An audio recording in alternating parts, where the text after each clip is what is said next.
राजविद्या राजगुह्ययोगो नाम नवमोऽध्यायः। श्रीभगवानुवाच इदं तु ते गुह्यतमं प्रवक्ष्याम्यनसूयवे ज्ञानं विज्ञानसहितं यज्ञात्वा मोक्षसे शुभात्।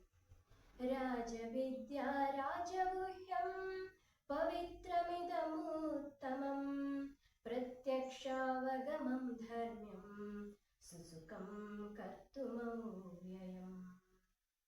अश्रद्धधानाः पुरुषाः धर्मस्यास्य परन्तप अप्राप्य मां निवर्तन्ते मृत्युसंसारवर्त्मनि।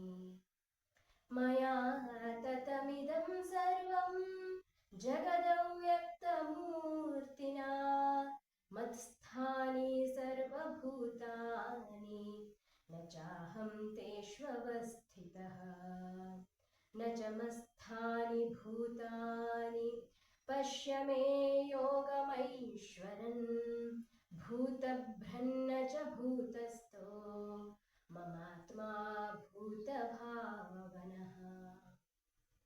यथाकाशस्थितो नित्यं वायुः सर्वत्र गो महान् तथा सर्वाणि भूतानि मत्स्थानीत्युपधारय। सर्वभूतानि कौन्तेय प्रकृतिं यान्ति मामिकां कल्पक्षये पुनस्तानि कल्पादौ विसृजाम्यहम्।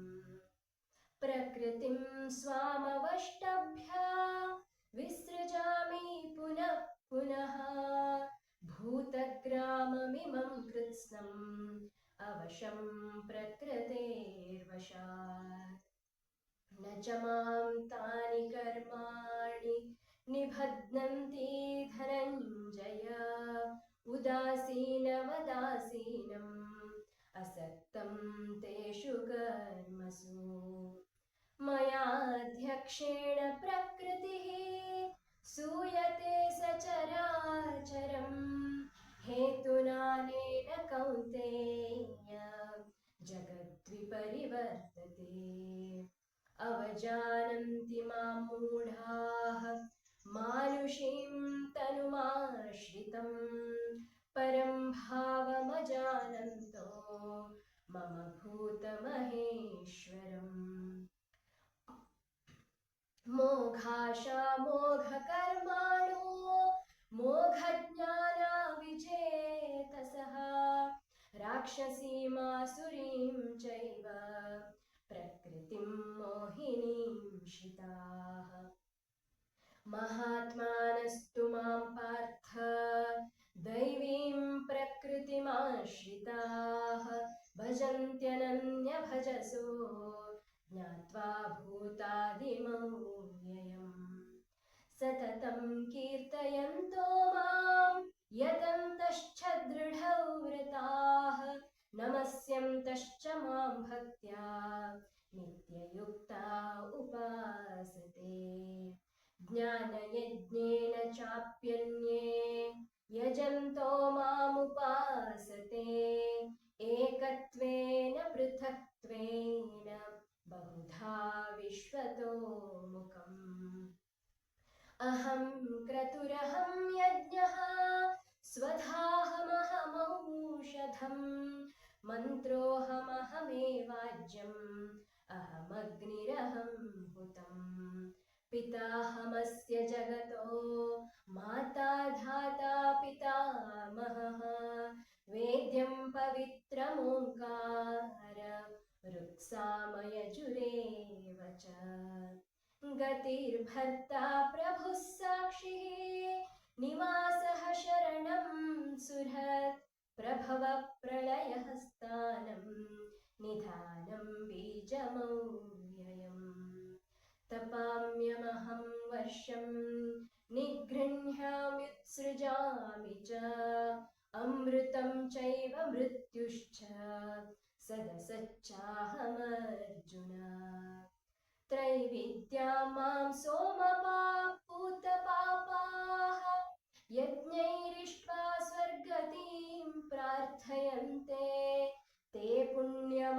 प्रसाद्य सुरेन्द्रलोकम् अश्नन्ति दिव्यान् दिवि देवभोगान् ते तं भुक्त्वा स्वर्गलोकं विशालम् क्षीणे पुण्ये मर्त्यलोकं विशन्ति एवं त्रयी धर्ममनुप्रपन्नाः गतागतं कामकामा लभन्ते अनन्याश्चिन्तयन्तो मां ये जनाः पर्युपासते तेषां नित्याभियुक्तानां योगक्षेमं वहाम्यहम् येऽप्यन्यदेवता भक्ता यजन्ते श्रद्धयान्विताः तेऽपि मामेव कौन्तेय यजन्त्यविधिपूर्वकम् अहं हि सर्वयज्ञानां भोक्ता च प्रभुरेव च न तु मामभिजानन्ति तत्त्वेनातश्च वन्ति ते यान्ति देवव्रता देवान् पितॄन् यान्ति पितृव्रताः भूतानि यान्ति भूतेज्याः यान्ति मद्याजिनोऽपि माम् पत्रं पुष्पं फलं तोयं यो मे भक्त्या प्रयच्छति तदहं भक्त्युपहृतम्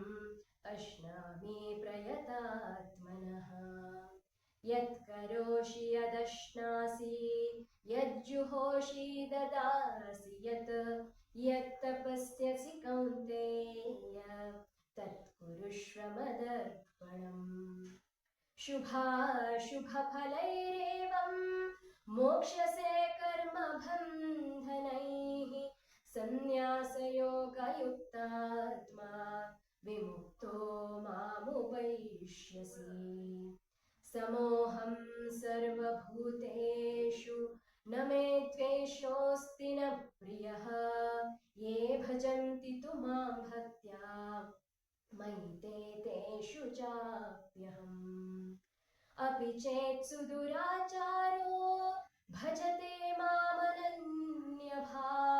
साधुरेव समन्तव्यः सम्यक् व्यवसितो हि सः क्षिप्रं भवति धर्मात्मा शश्वच्छान्तिं निगच्छति कौन्तेय प्रतिजानीहि न मे भक्तः प्रणश्यति मां हि पार्थौ व्यपाश्रित्य येऽपि स्युः पापयोनयः स्त्रियो वैश्यास्तथा शूद्राः तेऽपि यान्ति परां गतिम् किं पुनः ब्राह्मणा पुण्याः भक्ता राजर्षयस्तथा अनित्यमसुखं लोकम् इमं प्राप्य भजस्व माम् मन्मना भव मद्भक्तो मद्याजी मां नमस्कुरु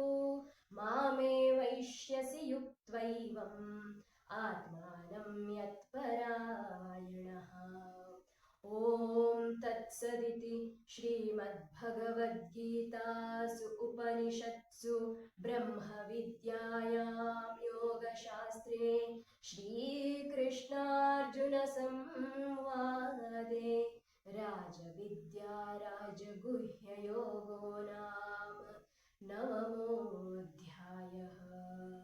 श्रीकृष्णार्पणमस्तु।